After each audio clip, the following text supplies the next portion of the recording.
Aos 62 anos, percebi que, com as minhas próprias mãos, tinha financiado o inferno para minha única filha. Você já viu uma vida desmoronar? Não no cinema, mas na realidade. Leva exatamente 3 segundos. Foi exatamente o tempo que a minha filha precisou para correr até mim no aeroporto e cair aos meus pés gritando: "Olha o que fizeram comigo!" Esse grito ainda ressoa nos meus ouvidos, embora já tenha passado bastante tempo. Olá, meu nome é Carlos Alberto, e não sou artista, nem escritor, muito menos herói de reality show. Sou um homem do trabalho. A vida toda, desde que voltei do serviço militar, trabalhei na construção civil. Sei como misturar concreto para que a fundação dure 100 anos e como assentar tijolos sem deixar uma única rachadura. Sempre vivi por um princípio simples e masculino. Deu a palavra, cumpra. Assumiu a responsabilidade, carregue. Achava que já sabia ler as pessoas tão bem quanto sei distinguir tipos de cimento. Como eu estava enganado. Descobri que as pessoas mais próximas podem te sorrir na videochamada enquanto, pelas costas, afiam a faca comprada com o seu próprio dinheiro. Conto essa história não para me lamentar. Sou um lobo batido. Não preciso de pena. Quero contá-la para que vocês, talvez, olhem em volta para quem está ao seu lado. Amigos, não é fácil para mim mexer nesse passado, e é muito importante para mim sentir que estou falando com pessoas de verdade, e não com o vazio de uma tela. Por favor, escrevam nos comentários de qual cidade ou país vocês estão me ouvindo. Ver a geografia dos meus interlocutores é o melhor apoio que posso receber. Mal tinha dado um passo além das portas automáticas do saguão de desembarque do aeroporto de Porto Alegre, quando o meu mundo, que havia construído tijolo por tijolo nos últimos 5 anos, desabou com um estrondo ensurdecedor. Nas mãos, eu carregava uma bolsa com presentes, chocolate suíço, que minha esposa tanto adorava, e um tablet novo para a filha. Mas não havia a quem entregá-los. O que veio se jogar aos meus pés, mal me saí pelos portões de chegada, era o que menos parecia minha família. Era a Fernanda, a minha filha. Ela não correu para me abraçar como fazia antes. Ela caiu sobre o piso frio de cerâmica, agarrando as minhas calças jeans com os dedos finos e trêmulos, e gritou de um jeito que as pessoas ao redor recuaram assustadas. "Pai, paizinho, você voltou. Olha para mim. Olha o que fizeram comigo." Fiquei paralisado, sentindo a bolsa escorregar da mão enfraquecida e bater no chão. À minha frente, de joelhos, estava uma criatura na qual mal reconhecia o meu próprio filho. 5 anos atrás, eu havia deixado uma menina de rosto redondo e sorridente, com covinhas nas bochechas e uma longa trança castanha. Agora me olhava um bicho acuado. O rosto dela estava cinza, quase transparente. As maçãs do rosto tão salientes que pareciam prestes a romper a pele. Ela usava uma jaqueta velha e desbotada, claramente de outra pessoa, de cujas mangas saíam pulsos finos como palitos de fósforo. Por dentro, foi como se o cabo de um elevador tivesse se partido. Fiquei de pé olhando para o topo da cabeça da minha filha, incapaz de pronunciar uma única palavra, com o grito dela zunindo nos ouvidos. A mãe sorria. Ela estava filmando tudo no celular. É difícil descrever aquele minuto, porque pais não deveriam ver os filhos nesse estado. Sabe como é? Homens raramente admitem fraqueza. Mas naquele momento senti um nó quente e sufocante subir até a garganta. Dava vontade de fechar os olhos e acordar na minha caravana perto de Frankfurt, acreditar que era só um pesadelo de cansaço. Mas as mãos frias da Fernanda nos meus pés eram uma realidade da qual não havia como escapar. Enquanto ajudava a Fernanda a se levantar, enquanto pegava um táxi tentando não encarar os olhares atônitos dos passantes, Uma única pergunta girava na minha cabeça. Como eu pude não perceber isso? Afinal, não fui embora por acaso. Já tinha vivido uma catástrofe antes, a traição da minha primeira esposa. Na época, fui embora. Deixei o apartamento para ela, peguei a pequena Fernanda e jurei que nunca mais seria ingênuo. Com a Márcia, minha segunda esposa, vivemos 10 anos. Foi um casamento consciente, adulto. Eu queria construir uma fortaleza verdadeira e impenetrável, onde ninguém me apunhalasse pelas costas. Foi exatamente por essa fortaleza que fui para a Alemanha. Precisávamos de uma casa, grande e espaçosa, num bairro tranquilo, para que a Fernanda tivesse seu próprio quarto com vista para o jardim, e os filhos da Márcia tivessem espaço para estudar. Trabalhei 12 horas por dia sem folga, até o limite. Todo mês, no dia 25, transferia para casa 2.000 euros. 800 para a prestação do imóvel, 1.200 para o sustento. Tinha certeza de que estava comprando segurança para a minha família. Que tolice foi registrar a casa em nome dela.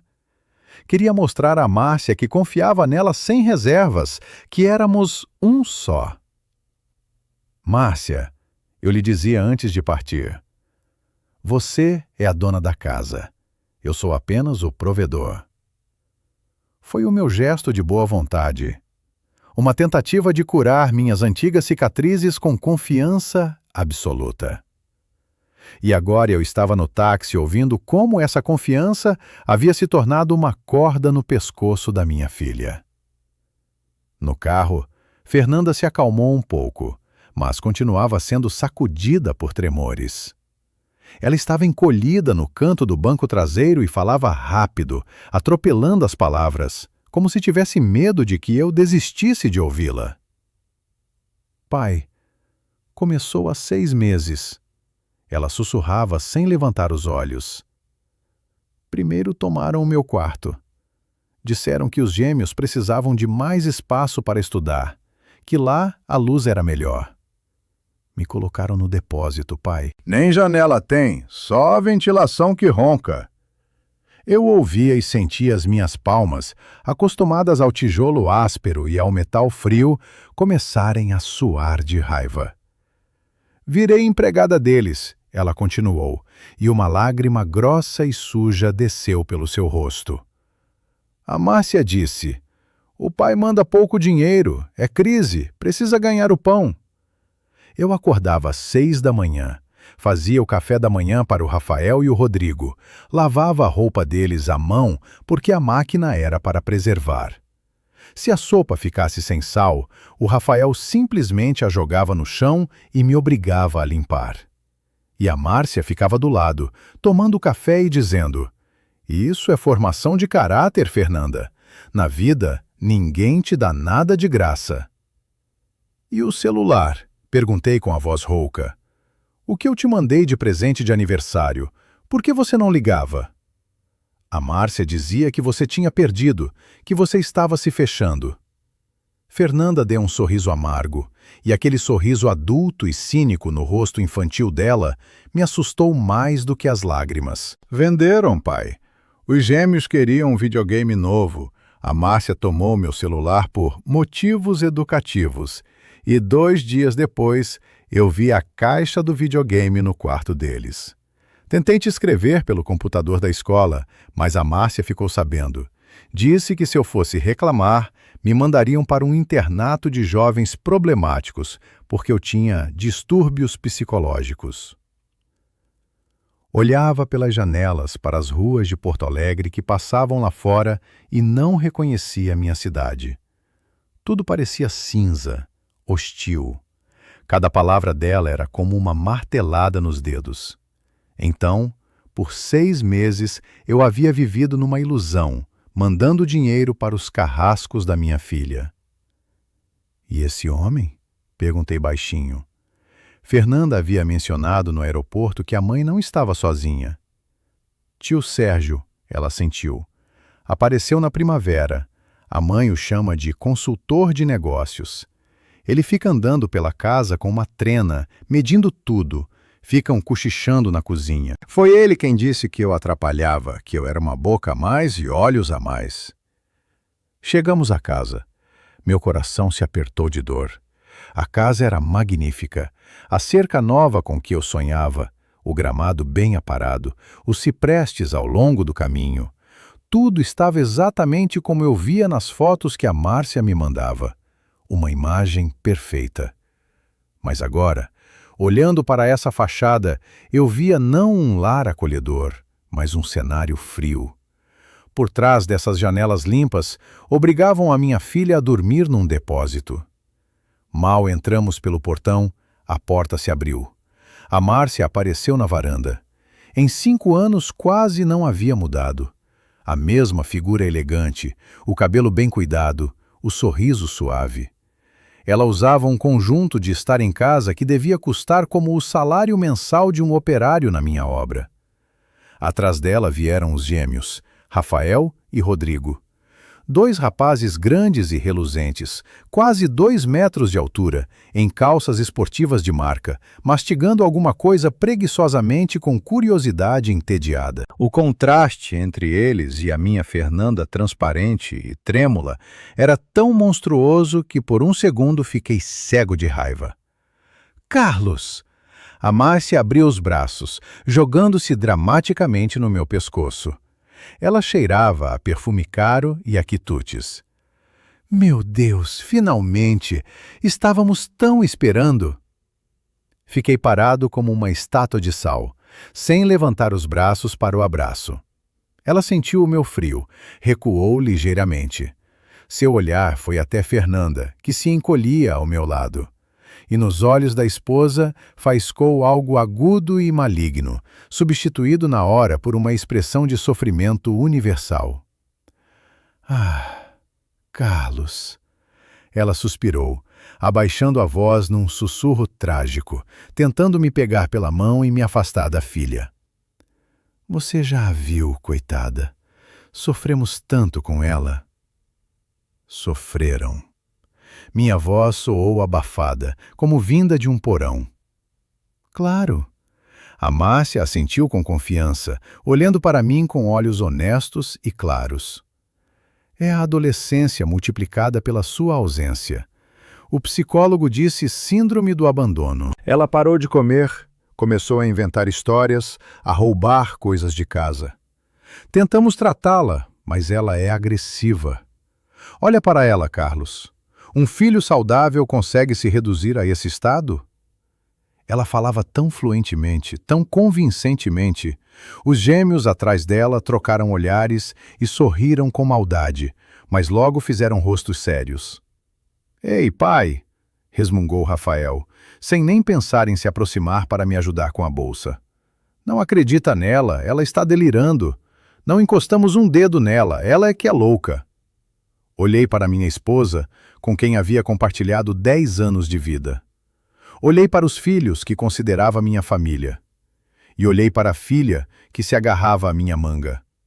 A Márcia, vendo minha hesitação, fez o que sabia fazer melhor. Apertou o meu ponto mais dolorido. Você sente culpa, Carlos?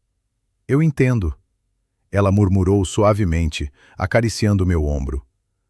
Você não estava por perto. Você perdeu o momento da educação. Agora é mais fácil para você acreditar que somos monstros do que admitir que abandonou a filha e a psicologia dela quebrou sem o pai. Mas não se preocupe, você voltou, vamos consertar tudo juntos. As palavras dela eram lógicas, terrivelmente lógicas. Afinal, eu realmente havia ido embora. Eu realmente as havia deixado. Talvez Fernanda tivesse mesmo adoecido de saudade. Talvez suas histórias sobre escravidão fossem delírios de uma mente exausta. Entrei na casa. No corredor estava impecavelmente limpo, mas o meu olhar caiu sobre o aparador perto do espelho. Lá estavam as chaves do carro, óculos de sol e um videogame novinho, jogado descuidadamente em cima das contas de luz. Aquele mesmo videogame sobre o qual Fernanda havia falado. Venham para a mesa. A Márcia agilizava, me conduzindo para a cozinha. Temos um almoço especial. Eu a seguia, sentindo nas costas o olhar da filha, mas dentro de mim já havia nascido algo pesado e sombrio. Não dúvida da filha, não. Mas dúvida se aquela imagem perfeita ao redor era real. Ainda não sabia a verdade, mas o cheiro de mentira já pairava no ar, sobrepujando o aroma do perfume caro da minha esposa. Precisava de tempo para entender e resolvi por enquanto não fazer movimentos bruscos, mas já comecei a olhar ao redor com olhos completamente diferentes. O almoço especial que a Márcia havia preparado me parecia um velório, embora na mesa houvesse pratos dignos de um casamento. Pato assado com maçãs, saladas em tigelas de cristal, uma garrafa de conhaque caro. Todo aquele esplendor me parecia uma decoração de teatro ruim. Eu estava sentado na cabeceira da mesa no meu lugar de direito, mas me sentia um convidado, e ainda por cima, indesejado. Do outro lado estava a Márcia, corada, atenciosa, me servindo os melhores pedaços, e dos lados, como dois cães de guarda, estavam os gêmeos. Rafael e Rodrigo comiam com avidez, mastigando ruidosamente e trocando olhares. E naquele som, eu ouvia a ausência completa de respeito por quem havia pagado aquele banquete com a própria saúde. Fernanda estava sentada bem na ponta, curvada sobre o prato vazio. Ela nem tocou na comida, apenas girava nervosamente o garfo na mão. "Fernandinha, vamos comer!" A Márcia puxou com voz melosa, e eu notei como a filha estremeceu com aquele som. "O pai chegou, é festa, e você de novo com seus caprichos. Não entristece o pai no primeiro dia."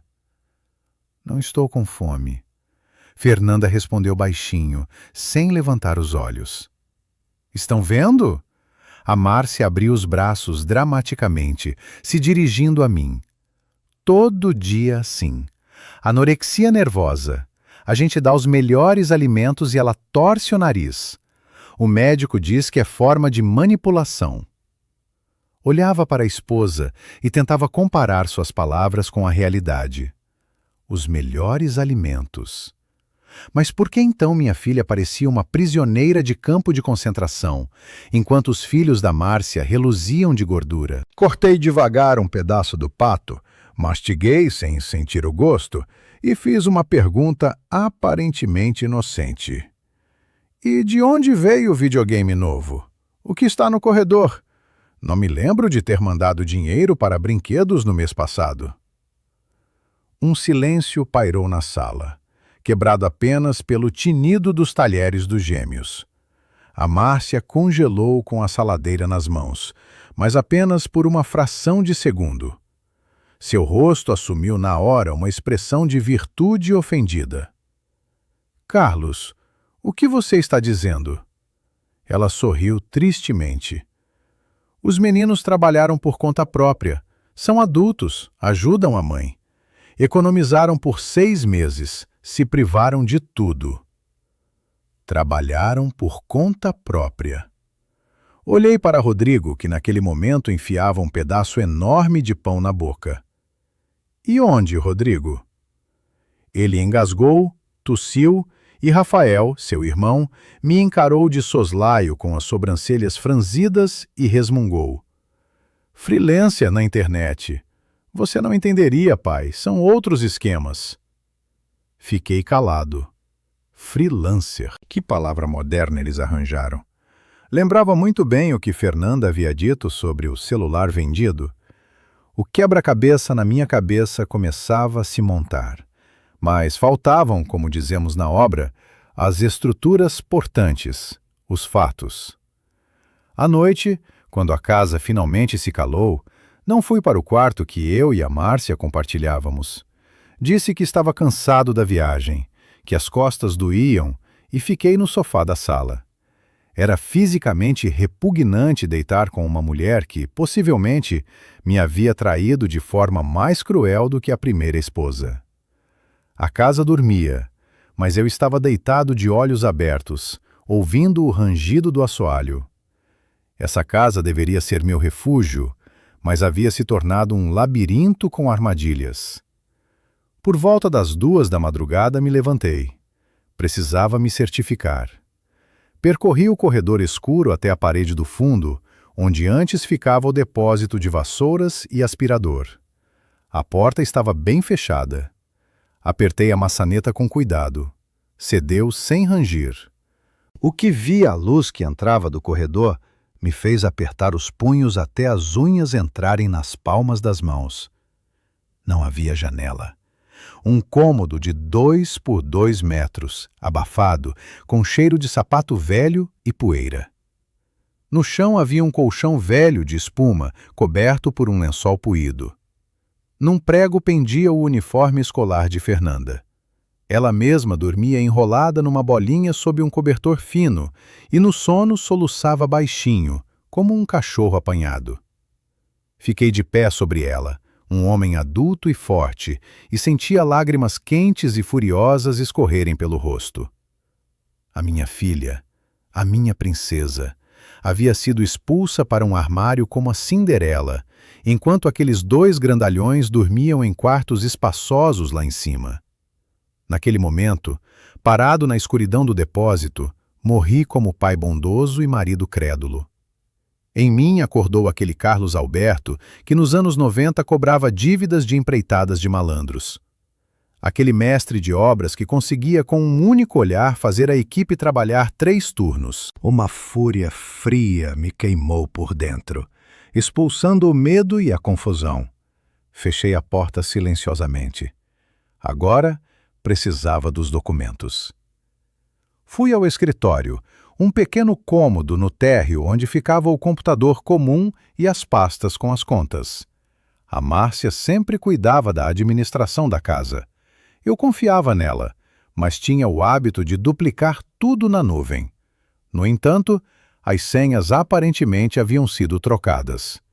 O computador pedia um código. Comecei a revirar os papéis na gaveta da mesa. Em cima havia um monte de folhetos publicitários, contas de gás, alguns recibos de supermercado. Tudo parecia normal, cotidiano. A Márcia era organizada. Mas, sabe, criminosos costumam escorregar nos detalhes, porque consideram os outros idiotas. A Márcia estava tão confiante no seu poder sobre mim, tão certa de que eu era um tolo que acreditaria em qualquer história sobre doença mental da filha, que nem se deu ao trabalho de limpar a caixa de correio na entrada. Desce, encontrei um maço de envelopes fechados que aparentemente haviam sido tirados naquela manhã e jogados sobre o aparador, esquecidos na agitação do encontro. Comecei a folheá-los com as mãos trêmulas. Propaganda de pizza, catálogo de móveis e, de repente, um envelope branco e espesso, com o logotipo do banco. Carimbo vermelho. Importante. O coração pulou. Rasguei o papel. Prezado Carlos Alberto, informamos que o atraso no pagamento do financiamento imobiliário é de 3 meses. Em caso de não quitação do débito no prazo de 10 dias, o banco reserva-se o direito de iniciar o processo de execução do bem dado em garantia. As letras pulavam diante dos olhos. 3 meses. Reli as linhas e não conseguia acreditar. Eu mandava dinheiro religiosamente. Todo dia 25, 2.000 euros. O financiamento era de 800. Onde estava o dinheiro? Para onde foram 6.000 euros em 3 meses, sem contar o que mandei para a comida? Era o fim. Era uma prova que não se podia atribuir à psicologia da Fernanda. A Márcia estava roubando meu dinheiro. Mas para onde? Voltei à mesa do escritório. Se a senha do computador havia sido trocada, talvez ela tivesse deixado algo à vista. Levantei a tampa do notebook. Estava em modo de espera. Apertei a barra de espaço. A tela se acendeu. Campo para inserir a senha. Droga. Tentei a data de aniversário da Márcia. Errado. A data do nosso casamento. Errado. O aniversário dos gêmeos. Errado. Estava prestes a fechar a tampa, quando de repente percebi que ao lado do notebook havia uma agenda comum, de couro, na qual a Márcia gostava de anotar seus planos de autodesenvolvimento. Abri numa página qualquer. As anotações eram caóticas.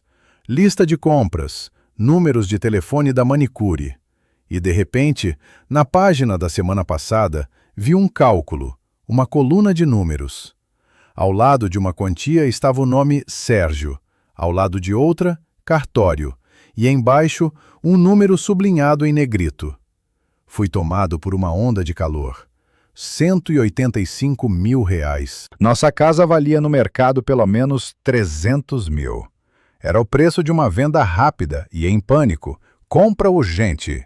O quadro se completou definitivamente. A Márcia não estava apenas roubando, ela estava se preparando para fugir. Ela e o amante, esse Sérgio, planejavam vender a casa sem o meu conhecimento enquanto eu me matava de trabalhar na Alemanha, jogar a nossa família na rua e desaparecer com o dinheiro. Era exatamente por isso que eles perseguiam Fernanda. Precisavam que ela fugisse sozinha ou fosse parar num abrigo para não atrapalhar o negócio. Comecei a tremer, mas não de pânico. Era aquele frio de combate, familiar do serviço militar. Peguei meu velho celular de botões, que sempre carregava como reserva. Coloquei o chip que havia comprado no aeroporto. Olhei para o relógio. 3 da madrugada. Tanto faz. Eu tinha apenas uma pessoa que podia me ajudar a desvendar essa teia financeira sem fazer alarde. Meu amigo de farda, Eduardo, que trabalhava como vice-gerente no nosso banco. Digitei uma mensagem. Eduardo, estou em apuros. Preciso dos extratos de todas as minhas contas e do cartão adicional da esposa dos últimos 6 meses. Urgente. É questão de vida ou morte. De manhã estou aí. Fiquei sentado na escuridão do escritório, segurando a carta do banco e ouvindo o silêncio da casa que já havia sido vendida pelos traidores. Esperava que de manhã começasse o inferno, mas agora eu estava pronto para ele. Não era mais uma vítima, era um caçador que havia farejado a pista. E jurei para mim mesmo, olhando para a porta fechada do depósito, que os destruiria. Com calma, dentro da lei, mas destruiria. A manhã na casa começou com cheiro de baunilha e café recém-passado, mas para mim, aquele aroma agora exalava podridão. Desci para a cozinha pisando firme e com confiança, para esconder o tremor que ainda havia nas mãos depois da descoberta noturna. A Márcia estava junto ao fogão de roupão de seda, virando habilmente panquecas douradas e cantarolando uma melodia. Se eu não tivesse visto na noite anterior Fernanda dormindo no depósito sobre um colchão sujo, provavelmente teria caído de novo naquela imagem pastoril de uma manhã familiar perfeita. Ah, Carlos! Ela se virou, radiante de sorriso, que antes me parecia familiar, mas agora lembrava o sorriso de um predador. Senta, querido. Fiz as suas favoritas com ricota. Os meninos ainda estão dormindo, coitados. Foram dormir tão tarde, estudando para as provas. Estudando para as provas. Mais provável estudando para o próximo nível daquele jogo para o qual venderam o celular da minha filha. E a Fernanda? Perguntei, tentando manter a voz uniforme. A Márcia congelou por um segundo com a espátula na mão, e seu rosto assumiu aquela expressão de sofrimento paciente que ela aparentemente havia aperfeiçoado durante meses. Está de castigo, Carlos.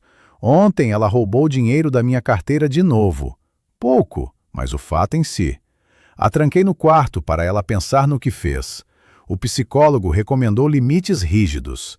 Não vá até ela por enquanto. Não interrompa o processo educativo, senão todo o meu esforço vai por água abaixo. Peguei uma panqueca, mas o pedaço não desceu pela garganta. Ela mentia na minha cara com tanta facilidade quanto respirava. Trancada no quarto. Queria dizer naquele cubículo abafado sem janela. Queria virar a mesa, jogar aquelas malditas panquecas na cara dela e gritar que eu sabia de tudo, da prestação, do Sérgio, de tudo. Mas me contive. Anos como mestre de obras me ensinaram que não se pode começar a demolição de uma parede estrutural sem antes preparar os suportes, senão o teto cai na sua cabeça.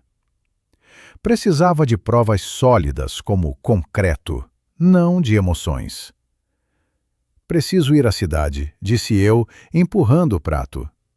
Encontrar um velho amigo, Eduardo. Ele trabalha num banco.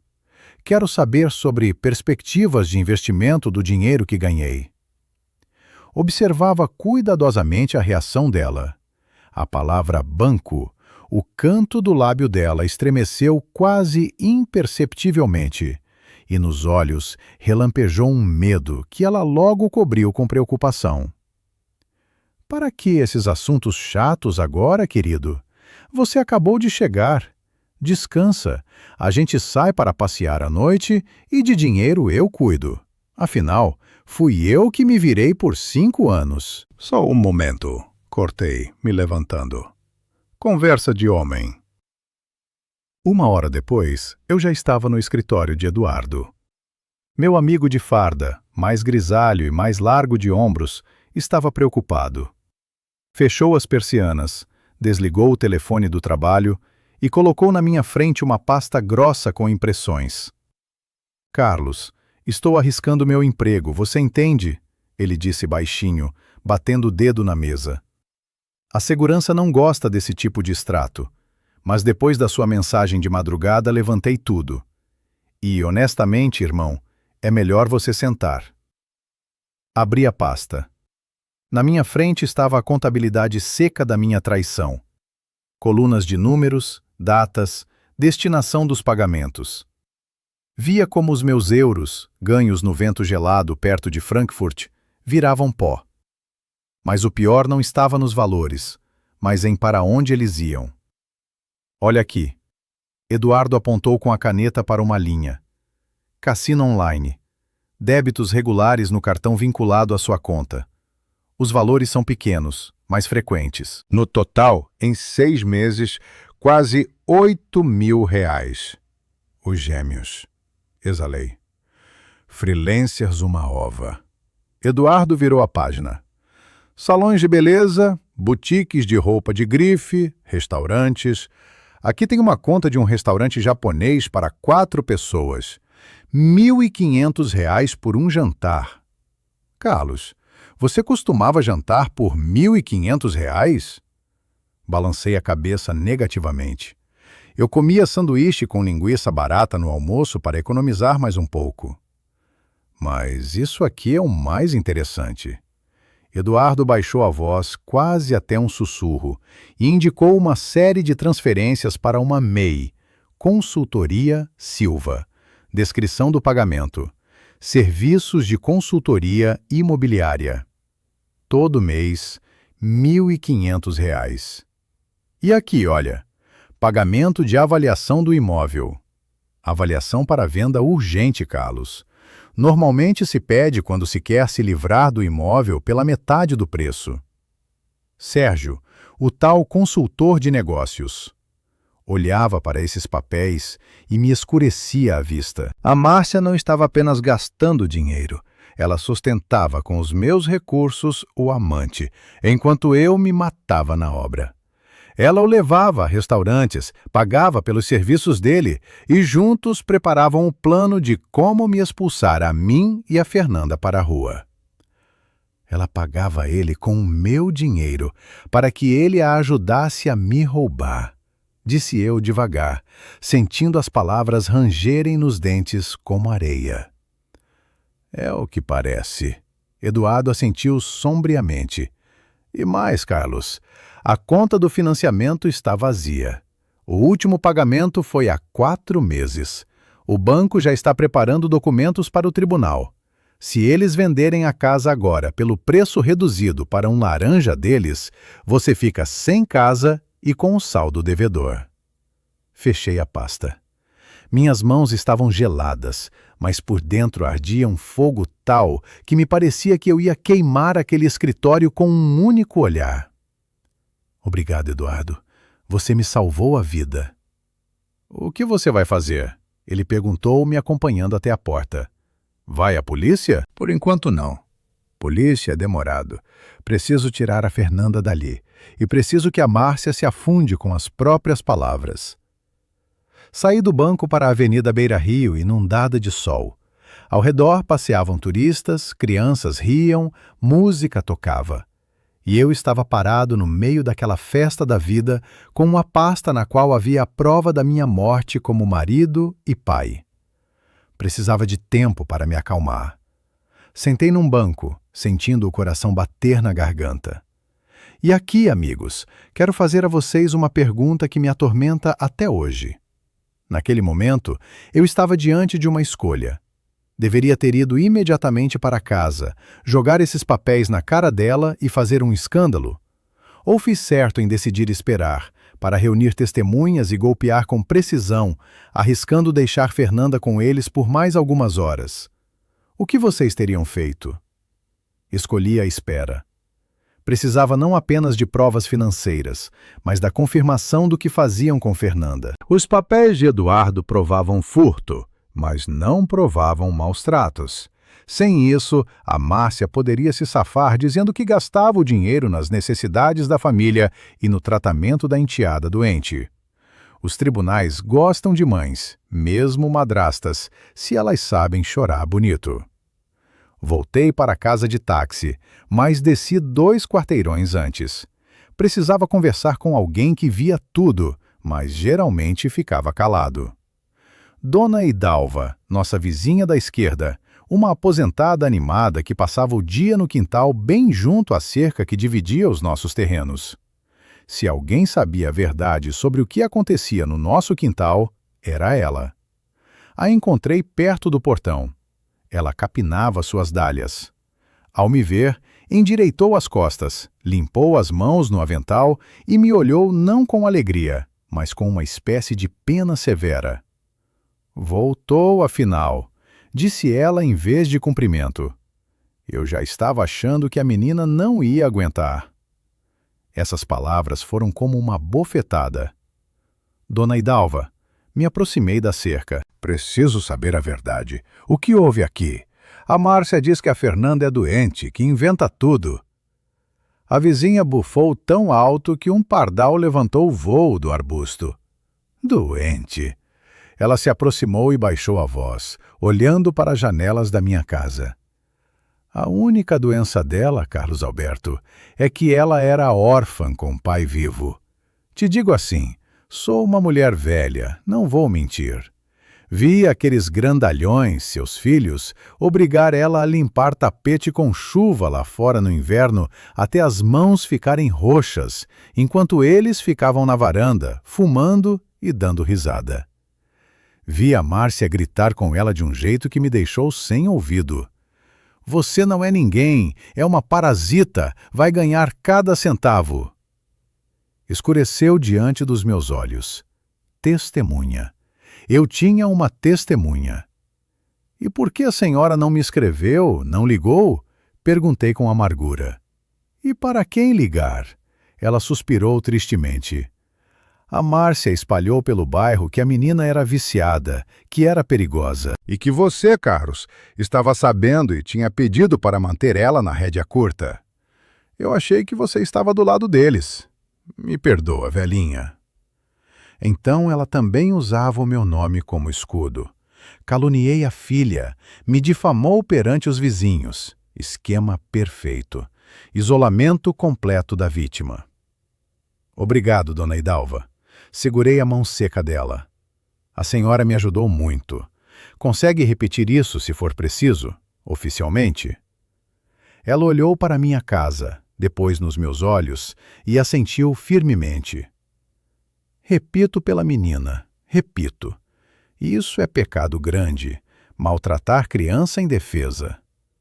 Voltei ao meu terreno. Na pasta tinha a condenação da Márcia por estelionato. No bolso, a concordância verbal da testemunha. Estava armado até os dentes. Mas quando me aproximei da porta, ouvi um som que fez meu sangue gelar nas veias. Da janela aberta do segundo andar, do quarto dos gêmeos, vinha um grito alto e assustado de Fernanda. seguido de riso bruto masculino e som de cadeira caindo. Vai lá, irmãzinha, não faz drama. Fica aí quietinha. Esqueci o plano, esqueci a cautela. Arranquei a porta com tanta força que a fechadura estralou e entrei na casa. Subi ao segundo andar pulando de 2 em 2 degraus, sem sentir a dor nos velhos joelhos que normalmente me atormentava de manhã. Naquele momento, não havia nada em mim do homem idoso e cansado, apenas adrenalina, fúria e o instinto de protetor que havia acordado tarde demais, mas agora ardia numa chama calma e incendiária.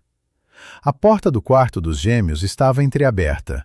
De lá vinha um cheiro adocicado e enjoativo de cigarro eletrônico e música alta e agressiva. Abria com tanta força que a maçaneta bateu na parede, deixando uma marca no papel de parede novo. A cena que se abriu diante dos meus olhos está gravada na minha memória para sempre, como uma cicatriz.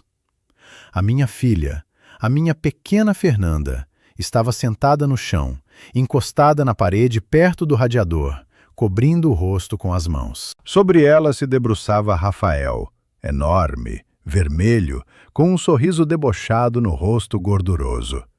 Segurava um smartphone apontando a câmera diretamente para ela, gargalhando. Rodrigo estava sentado na cama, balançando as pernas, jogando preguiçosamente bolinhas de papel na cabeça dela. Vai lá, irmãzinha. Fala pra câmera que você ama os irmãozinhos? Ria Rafael, enfiando o telefone na cara dela.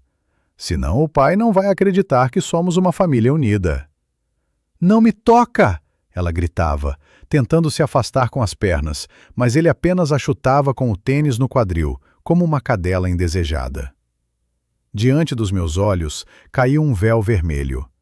Não me lembro de como percorri a distância da porta até Rafael. Simplesmente apareci ao lado dele. Minha mão, acostumada a segurar a furadeira e carregar sacos de cimento, sozinha se fechou ao redor do seu pescoço gordo e macio. Num arranco, o joguei para longe da filha. O grandalhão de 100 quilos foi atirado contra a parede oposta, derrubando pelo caminho a estante com as preciosas figuras colecionáveis deles, e caiu no chão com estrondo. Na sala houve um silêncio instantâneo, no qual só se ouvia a respiração ofegante de Rafael abrindo a boca como peixe fora d'água, e o gemido assustado de Rodrigo, que se encolheu na cabeceira da cama. "Pai, você enlouqueceu?" Rodrigo gritou. Sua voz quebrou num falsete. "A gente estava de brincadeira, era pegadinha." Me aproximei deles. Via o medo nos olhos deles. Aquele mesmo medo animal de chacais acostumados a atacar em bandos fracos, mas que recuam diante de força de verdade. "Se qualquer um de vocês..." Eu falava baixo, mas minha voz soava como se eu estivesse enterrando estacas. "Ainda que com um olhar, uma palavra, tocar nela de novo, vou esquecer que sou o pai de vocês. Vou esquecer a lei. Vou embutir vocês na fundação, e nenhum promotor vai encontrar. Entenderam?" Rafael, ainda sentado no chão esfregando o pescoço, acenou com a cabeça, me olhando assustado de baixo para cima. Toda a fanfarronice, todo o ar de Durão, evaporou como casca seca. Na minha frente havia 2 adolescentes covardes que só conseguiam ser fortes, humilhando os indefesos. Nesse momento, a Márcia entrou voando no quarto. Aparentemente tinha ouvido o barulho lá de baixo. "O que está acontecendo aqui?" Ela berrou, vendo a estante derrubada e o filho no chão. "Carlos, você ficou louco? Você bate nas crianças?" Ela correu para Rafael, apalpando-o como a um herói ferido de guerra. "Ele quase me estrangulou, mãe." Rafael logo começou a choramingar, sentindo o apoio. "A gente só estava brincando com a Fernanda e ele veio como um psicopata." A Márcia se virou para mim e seu rosto se torceu de raiva. A máscara de esposa cuidadosa rachou definitivamente.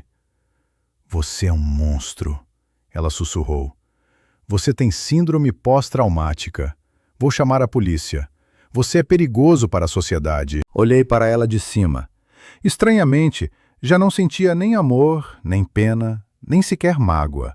Apenas desprezo frio, como quem olha para uma barata. Chama, disse eu tranquilamente.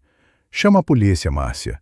E enquanto isso, liga para o conselho tutelar e para o teu amante Sérgio, que ele venha também. A gente vai ter muito a conversar.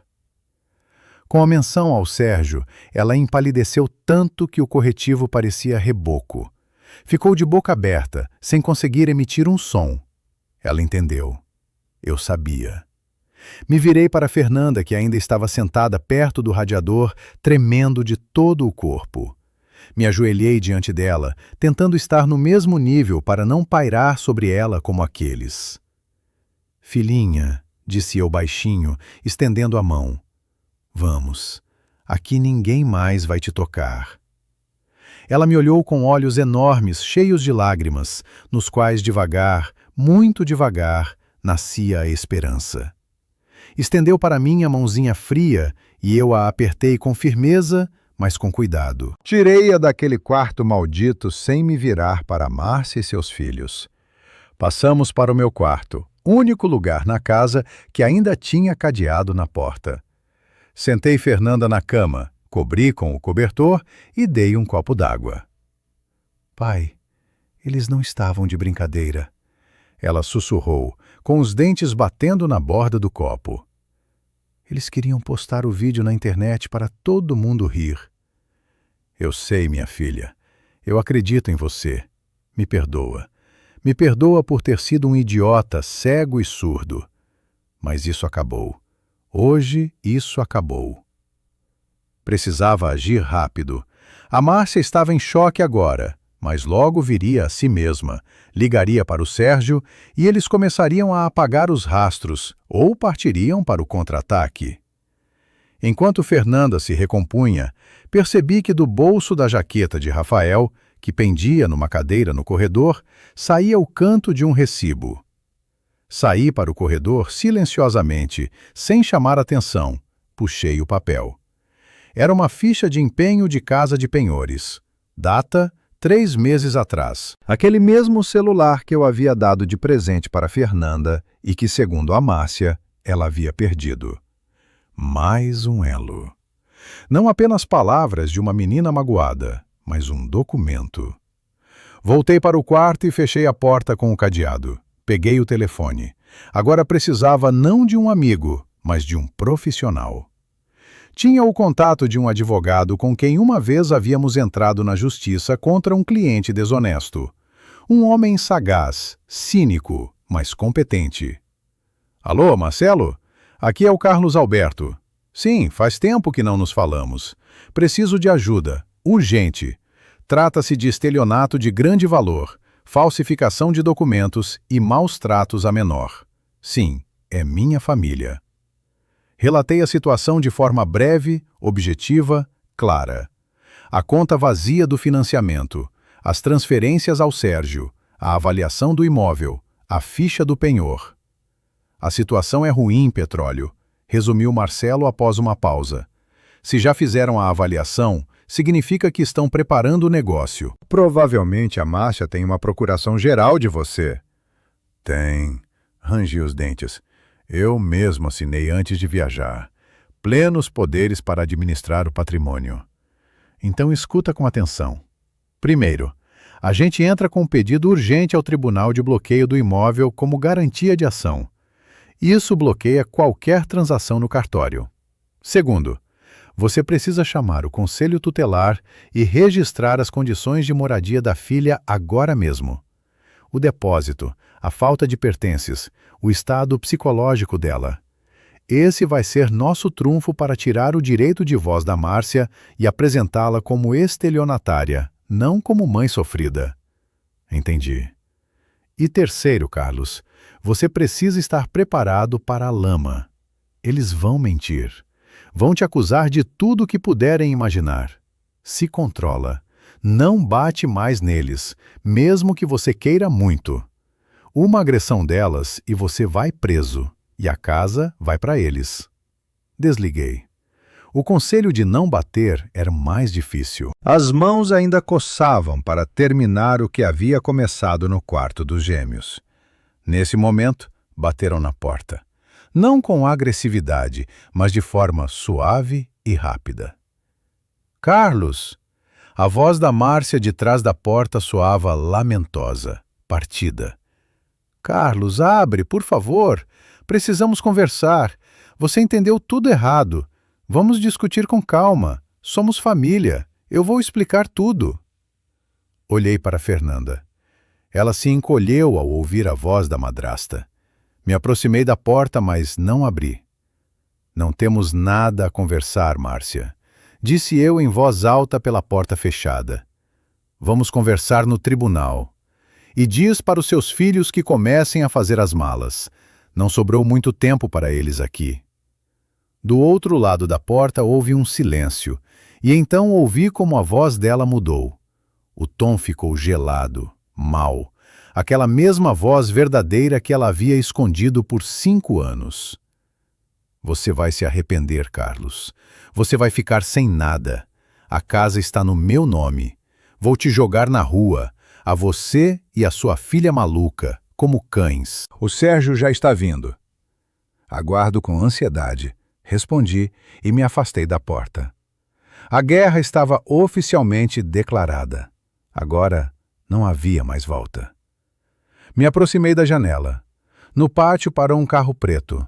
Saiu dele um homem alto, em terno caro, com uma pasta de couro nas mãos. Sérgio.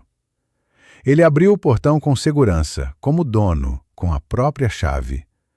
Caminhava pelo meu piso, entre os meus ciprestes, em direção à minha casa, para me tomar tudo. Abracei Fernanda pelos ombros e senti como ela para de tremer. Não tenha medo, disse eu para ela e para mim mesmo.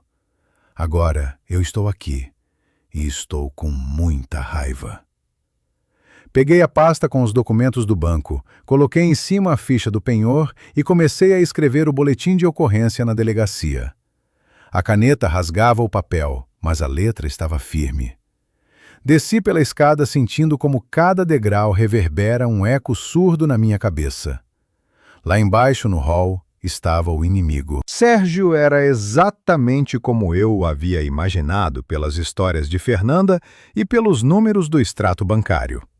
Liso, confiante, com aquele sorriso escorregadio de quem está acostumado a resolver problemas com mãos alheias. Estava no meio da minha sala, encostado despreocupadamente no encosto do sofá, falando baixinho com a Márcia. Ao me ver, não se assustou, não desviou o olhar. Pelo contrário, endireitou os ombros, demonstrando com toda a sua postura quem era o verdadeiro dono ali. Carlos Alberto. A voz dele era aveludada, com leve aspereza.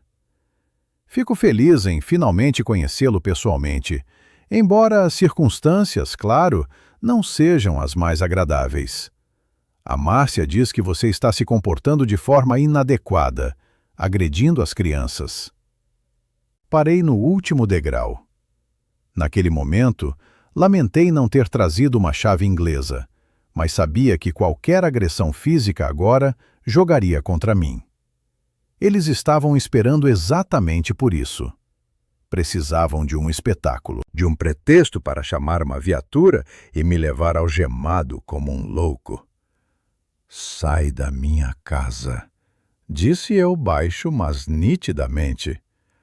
Sérgio sorriu com condescendência e tirou da pasta de couro um documento.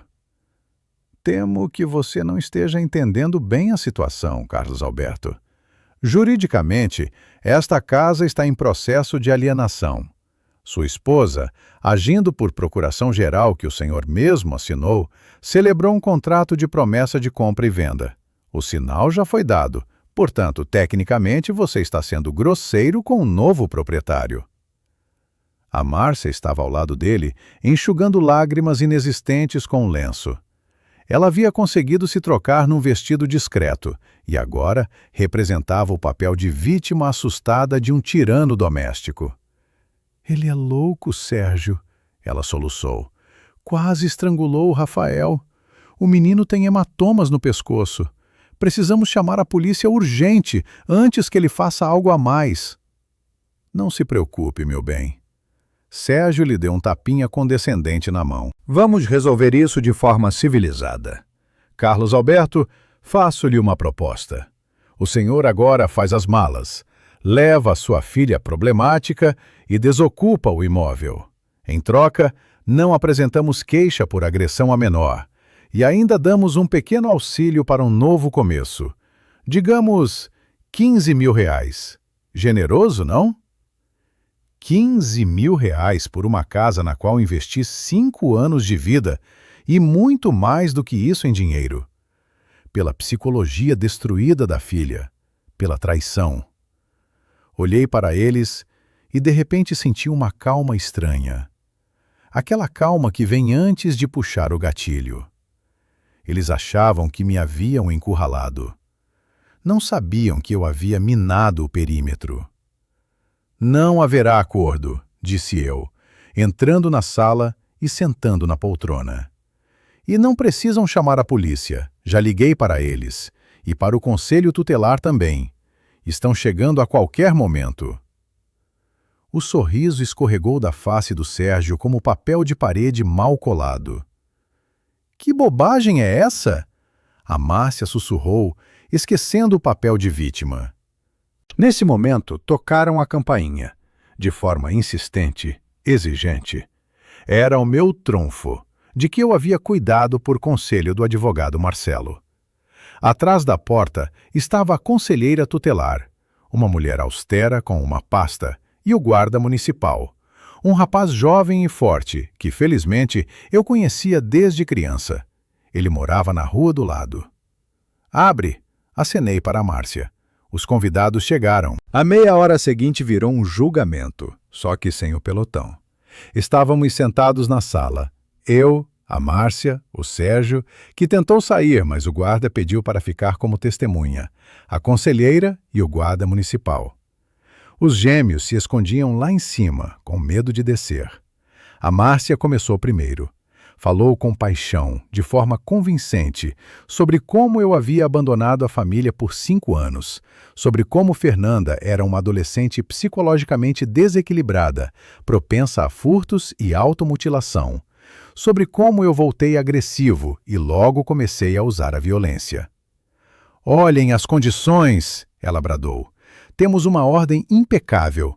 A menina vive limpa, bem alimentada, bem calçada, e ele inventa umas histórias de depósitos. A conselheira anotava algo no bloco de notas, franzindo o senho. Ela claramente hesitava.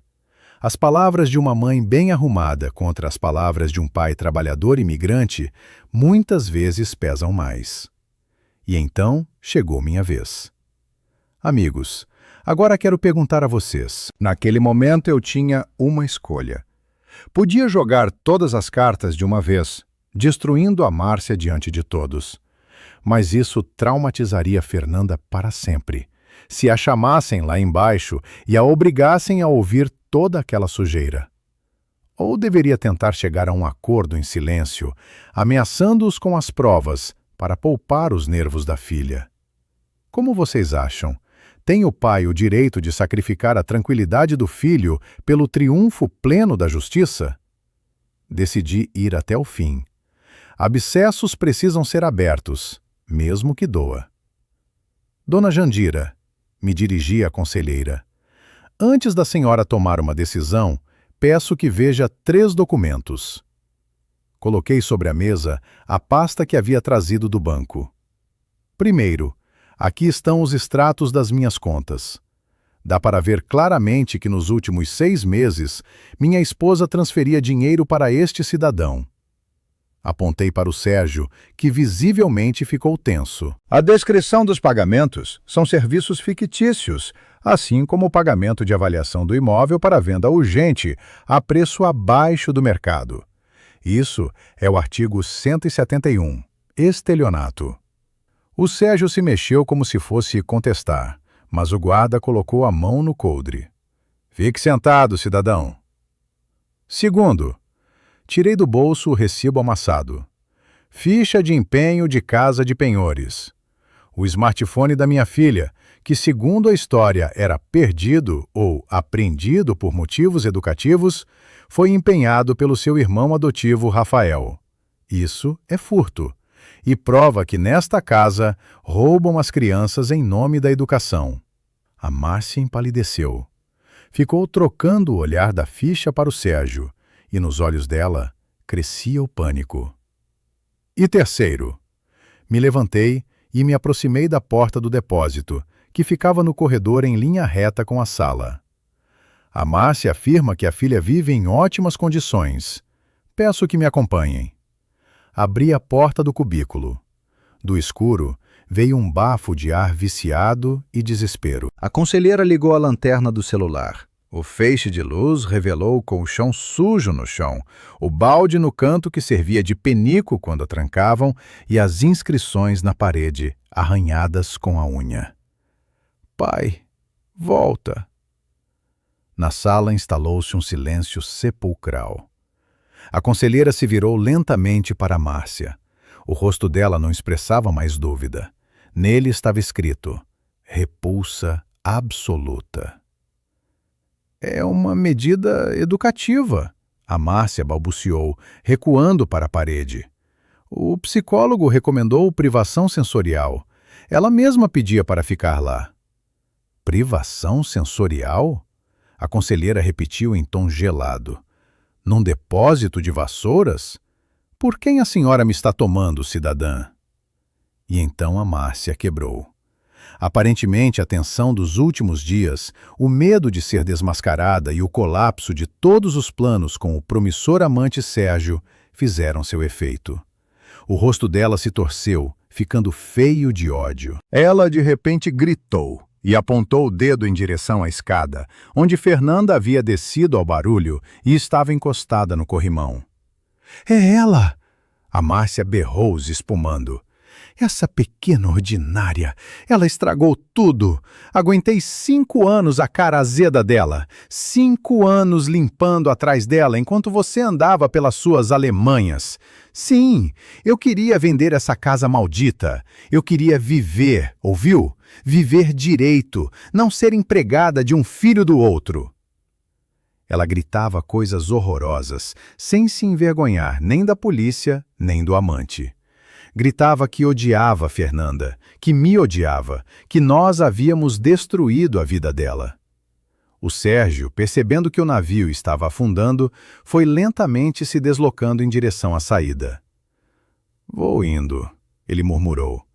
São brigas de família de vocês. Eu não tenho nada a ver com isso. Rescindo o contrato de promessa de compra e venda de forma unilateral. Podem ficar com o sinal como indenização por danos morais.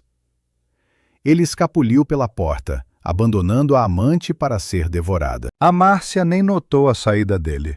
Continuou em crise histérica, até o guarda, com firmeza, mas com suavidade, fazê-la sentar de volta na poltrona.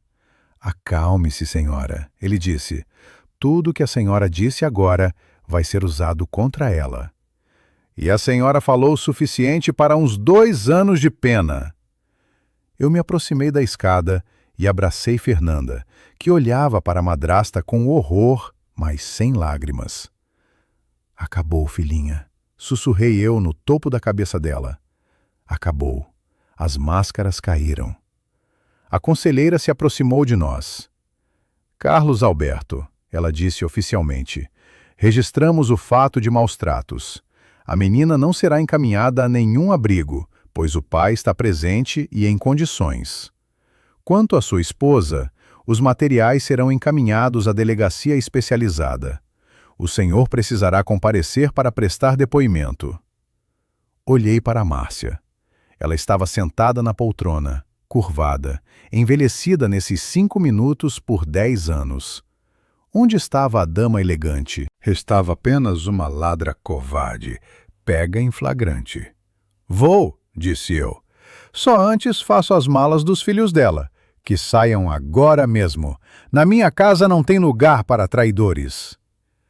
Foi uma vitória. Pesada, amarga, mas uma vitória. Mas ainda havia o tribunal pela frente e, o mais importante, a tentativa de ensinar a filha a sorrir de novo. Depois daquela noite em que a polícia levou a Márcia para prestar depoimento e o Sérgio fugiu covardemente, abandonando a cúmplice, uma estranha paz zunindo tomou conta da nossa casa. Não era tranquilidade, mas sim a calmaria antes da tempestade final, porque a máquina jurídica que eu havia acionado tritura destinos humanos devagar, com ranger de ferro. Eu gostaria muito de lhes dizer que os vilões desapareceram como num passe de mágica naquele mesmo instante. Mas a vida não é conto de fadas. E eu e Fernanda precisamos passar por 3 meses de investigação exaustiva e disputas judiciais. Esses meses foram para mim um teste de resistência, talvez mais pesado do que trabalhar na obra sob chuva fria. Tinha que me dividir entre advogados, investigadores e tentativas de ao menos um pouco aquecer a filha. Fernanda, nas primeiras semanas, mal saía do meu quarto, estremecendo com cada som alto, e me custava um esforço enorme convencê-la de que agora estava em segurança. Embora eu mesmo não tivesse certeza disso enquanto não tivesse a decisão judicial nas mãos. O principal problema continuava sendo a casa. Juridicamente, a Márcia ainda tinha direitos sobre ela, pois havia sido adquirida durante o casamento. E aquela procuração geral que eu havia assinado por pura estupidez minha, dava a ela uma enorme alavancagem. Meu advogado Marcelo me avisou logo que se fôssemos pelo caminho da punição máxima e a prendêssemos por estelionato, a divisão do patrimônio e o cancelamento dos direitos dela poderia demorar anos. Carlos, você precisa decidir o que é mais importante para você. Ele me disse certa noite, enquanto estávamos sentados sobre uma pilha de papéis. Você quer vê-la atrás das grades, mas morando numa casa com os filhos dela enquanto dura o processo? Ou você quer limpá-los da sua vida para sempre e deixar a casa para a filha? Para isso, porém, vai precisar de um acordo. Olhei para Fernanda, que naquele momento estava no jardim tentando pela primeira vez depois de muito tempo ler um livro, em vez de simplesmente encarar um ponto fixo. A escolha era óbvia. Eu não queria vingança, queria um território limpo para uma vida nova. O julgamento foi marcado para o fim de outubro. O outono em Porto Alegre naquele ano foi chuvoso e úmido, condizente com o meu humor. O prédio do tribunal nos recebeu com corredores desgastados e cheiro de papel velho e desgraça humana. A Márcia veio acompanhada por um defensor público, pois dinheiro para um advogado particular ela já não tinha. O Sérgio, como era de se esperar, bloqueou o número dela e sumiu na neblina assim que as coisas esquentaram. Minha ex-esposa estava lamentável. Do brilho de antes não havia restado nem sombra. As raízes do cabelo crescidas, olheiras fundas, nas mãos ela nervosamente amarrotava uma bolsa barata. Os gêmeos, Rafael e Rodrigo, estavam sentados na última fila, enfiados nos capuzes até o nariz, tentando se tornar invisíveis. Todo o ar de durão deles havia evaporado assim que desapareceu a proteção da mãe e a manutenção financeira. O processo foi longo e pesado. A Márcia tentava representar o papel da vítima das circunstâncias. Contava ao juiz como havia se perdido, como queria o melhor para a família, como o Sérgio a havia enganado. Ela até tentou apertar uma lágrima olhando para mim, mas eu a olhava através dela, como quem olha para uma rachadura na parede que precisa ser rebocada. O momento decisivo foram os depoimentos da nossa vizinha Dona Idalva. Essa mulher idosa, que a vida toda teve medo de se meter em confusão, no tribunal se transformou. Ela se aproximou do microfone, ajeitou o lenço e, com voz firme, olhando diretamente nos olhos do juiz, contou tudo. O depósito, os gritos, como os gêmeos obrigavam Fernanda a carregar peso. Meritíssimo, disse ela no final. Passei por muita coisa nessa vida, mas uma madrasta destruir uma criança por dinheiro, isso nem nos piores tempos eu vi. Essa não é uma mulher, é uma loba com pele de ovelha. Na sala instalou-se um silêncio. Até o advogado da Márcia abaixou os olhos e parou de escrever no bloco de notas. Quando chegou a hora das alegações finais, Marcelo apresentou nossa proposta. Oferecemos um acordo. Eu peço a atenuação da pena para condicional, para que a Márcia não fosse para o regime fechado. Em troca, ela, ali mesmo, na sala do tribunal, assinaria a desistência notarial de todas as pretensões patrimoniais sobre a casa, cancelaria a procuração e aceitaria uma restrição total de aproximação de Fernanda. Vi a Márcia se contorcer. Ela precisava escolher entre a liberdade e a ganância. Ficava olhando para os filhos, para mim, para o juiz. Ela entendia que havia perdido a guerra que ela mesma havia iniciado. Aceito, ela disse por fim, e a voz dela parecia metal arranhando vidro. O juiz homologou o acordo. A Márcia recebeu 3 anos de pena suspensa por estelionato com livramento condicional.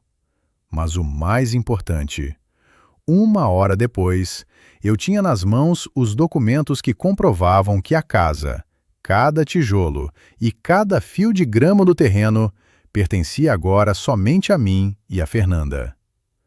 No entanto, restava ainda um último ato daquele drama, o despejo físico.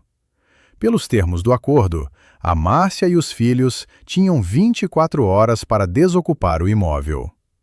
Não esperei. Queria que esse abscesso fosse removido imediatamente.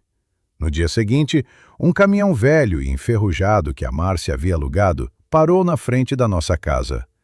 Acompanhar aquele processo era ao mesmo tempo amargo e instrutivo.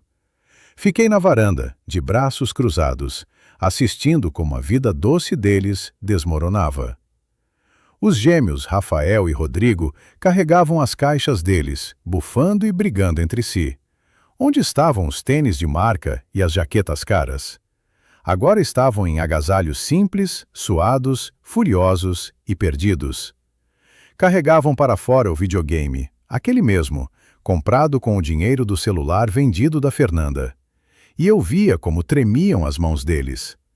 A Márcia carregava os vestidos dela. Ela tentava preservar os restos de dignidade, mantendo a cabeça erguida. Mas quando passou por mim, senti o cheiro de medo e cigarro barato emanando dela. "Você está satisfeito, Carlos?"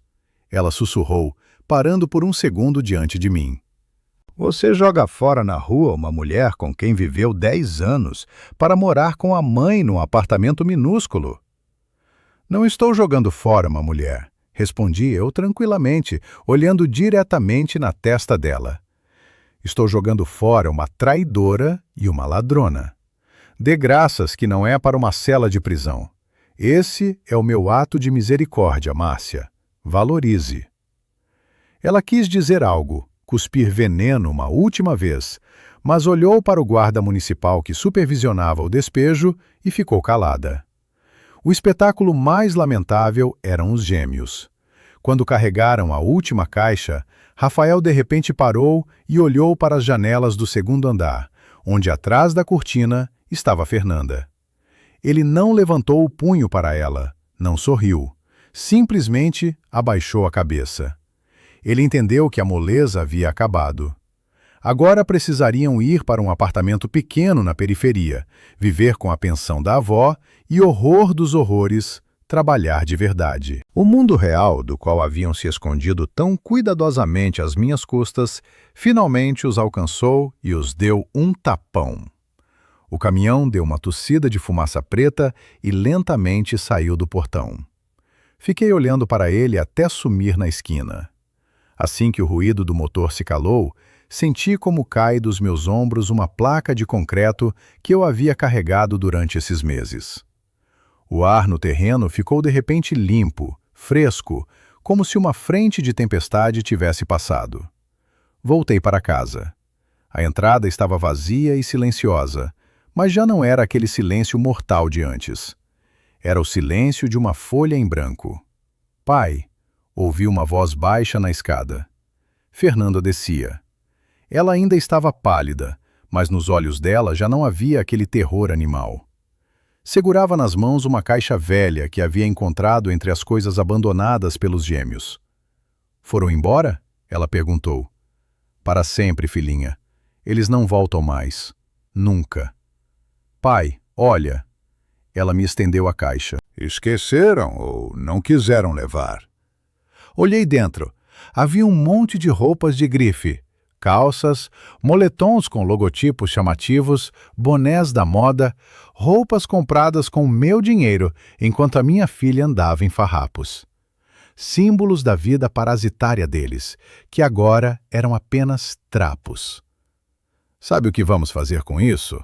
Perguntei, e pela primeira vez depois de muito tempo, senti os lábios se esticando num sorriso de verdade. Queimar. Fernanda sussurrou, e nos olhos dela brilhou uma chama. Exatamente, assenti. Vamos fazer uma grande fogueira. Mas antes quero fazer mais uma coisa. Peguei um martelo e um pé de cabra da caixa de ferramentas. Vem, chamei ela. Nos aproximamos daquele mesmo depósito embaixo da escada, do lugar do pesadelo dela. Olhei para aquela porta que havia se tornado símbolo da humilhação dela. Me preparei e, com satisfação, enfiei o pé de cabra na fresta do batente. A madeira estralou. Tinha muito trabalho pela frente. Precisava não só de expulsar os inimigos, mas de limpar a própria memória deles dessas paredes. Mas era um trabalho agradável, o trabalho de reconstrução do meu mundo. E amanhã plantaríamos no jardim uma nova árvore, uma macieira, como símbolo de que a vida continua e vai dar frutos, apesar de tudo. O fogo na velha lata enferrujada no quintal ronronou com uniformidade e voracidade, devorando o passado. Eu e Fernanda estávamos juntos, ombro a ombro, olhando as chamas alcançarem os moletons caros de grife, as calças da moda e os tênis que os gêmeos haviam esquecido. Alguém poderá dizer que foi um desperdício, que as roupas podiam ser vendidas ou doadas. Mas para nós, não era apenas uma fogueira, era um ritual de purificação. Cada trapo comprado com dinheiro roubado de nós levava consigo um pedaço daquela podridão que havia impregnado nossa casa por esses anos. Arde, arde, ilumina, Fernanda sussurrou baixinho, jogando no fogo o último boné com o logotipo chamativo. Olhei para ela. Os reflexos das chamas dançavam nos olhos dela, e pela primeira vez em todo esse tempo, não vi neles o medo. Havia determinação. Naquela noite, nós não apenas queimávamos roupas, queimávamos a memória das pessoas que tentaram nos transformar em vítimas. Depois que o fogo apagou, fiz o que havia prometido a mim mesmo desde o primeiro minuto do regresso. Peguei as ferramentas, subi ao segundo andar e abri a porta do antigo quarto da Márcia, o maior, mais iluminado, com varanda virada para o sul. Tiramos de lá todos os móveis que lembravam a antiga dona. Arrancamos o papel de parede que ela havia escolhido, e eu disse para a filha: agora este é seu reino, Fernanda. Escolha a cor das paredes que quiser. Quer rosa, quer preto, é sua casa. Passou 1 ano. Dizem que o tempo cura, mas eu diria de outro jeito. Não cura o tempo, curam o amor e o trabalho pesado. Esse ano não foi simples. Tivemos que aprender a viver de novo, a nos conhecer como se tivéssemos nos apresentado do zero. O buraco financeiro que a cuidadosa esposa me havia deixado era fundo. Para quitar o saldo devedor do financiamento e não perder a casa, tive que esquecer a aposentadoria e a velhice tranquila. Não voltei para a Alemanha. Não conseguia deixar Fernanda sozinha de novo, nem por 1 semana. Encontrei trabalho em Porto Alegre, montei uma equipe de bons rapazes e comecei a pegar contratos de reforma de apartamentos. Eu chegava em casa cansado, todo empoeirado e sujo de tinta. Me esperava o cheiro de jantar quente e a filha, que a cada dia desabrochava como flor após a seca. Fernanda entrou para uma faculdade de design. Mostrou ser uma artista talentosa. E agora, quando ninguém mais batia nas mãos dela, nem a chamava de sem talento, ela desenhava compulsivamente. Eu frequentemente encontrava esboços dela sobre a mesa da cozinha, e o coração se enchia de orgulho que não se compra com nenhum euro. Hoje é sábado, um dia quente de primavera. Saímos para o jardim para concluir o nosso plano de recuperação. Cavei um buraco fundo no centro do terreno, lá onde antes a Márcia queria fazer um espaço para churrascos, para receber seus convidados úteis. Agora, aqui vai crescer vida. Coloquei cuidadosamente na terra uma muda de macieira, variedade maçã branca, como no jardim do meu avô. Fernanda segurava o tronco enquanto eu cobria as raízes de terra e a compactava com as botas grossas. Pai, e ela pega mesmo? Perguntou a filha, ajeitando uma mecha de cabelo. Ela havia engordado. O rubor voltou para as bochechas. E agora, diante de mim, estava uma jovem bonita e saudável de 18 anos. Pega, Fernanda. Respondi eu com confiança, limpando as mãos. As raízes dela são fortes como as nossas. Sobrevivemos à tempestade, e agora só vamos crescer. Quando terminamos com a macieira, restava uma última tarefa. Me aproximei da caixa de correio no portão. Nela ainda pendia a plaquinha velha e desbotada, Família Carvalho. O sobrenome era meu, mas o significado era aquele falso, criado pela Márcia. Peguei uma chave de fenda, 2 voltas no parafuso e a velha placa caiu tilintando no asfalto. Em seu lugar, fixei uma nova, de latão, reluzindo ao sol. Nela estava gravado simplesmente Carlos e Fernanda. Sem pompa, sem palavras a mais. Apenas os nossos nomes, significando que por trás deste portão vivem pessoas que jamais trairão uma a outra. Fiquei olhando para aquela placa e de repente entendi uma coisa simples, mas muito importante. Perdi 5 anos de vida me matando no estrangeiro por uma ilusão. Perdi muito dinheiro por ter confiado na pessoa errada. Quase perdi o mais precioso, a minha filha. Mas adquiri uma lição que vale mais do que qualquer casa. Entendi que uma fortaleza não são paredes, não é uma cerca alta, nem uma conta no banco. Fortaleza é confiança. É a capacidade de ouvir e escutar aqueles que estão ao seu lado. Se eu, naquela época, 5 anos atrás, não tivesse corrido atrás do euro fácil e tivesse ficado perto da filha, viveríamos mais pobres, mas mais felizes. O passado não volta. O importante é que consegui corrigir o erro antes que fosse tarde demais. Eu e Fernanda nos sentamos na varanda, bebemos chá com hortelã e olhamos para a nossa pequena macieira. O vento mexia nos galhinhos finos dela, mas ela estava firme. Pai, Fernanda encostou a cabeça no meu ombro. Obrigada por ter voltado. Obrigada por ter esperado, minha filha. Respondi, abraçando-a. Olhei para o pôr do sol e senti uma paz extraordinária. O depósito onde ela dormia foi entaipado com tábuas e virou parede sólida. Os rastros dos gêmeos foram queimados pelo fogo. A Márcia e a corte dela desapareceram no mundo das intrigas e das mentiras, para onde lhes era devido. E nós ficamos. Nós vencemos. Amigos, a minha história chegou ao fim. Não foi simples, em alguns momentos foi assustadora, mas foi honesta. Vivi uma vida longa e aprendi uma coisa simples que quero compartilhar com vocês no final. Cuidem de quem está ao lado. Não os suborno com presentes e transferências, mas deem a eles o seu tempo e atenção. Porque essa é a única moeda que não se desvaloriza. Por favor, encontrem hoje um tempo. Liguem para os seus filhos ou pais, digam que os amam, enquanto têm essa possibilidade. E agora quero pedir um favor a vocês.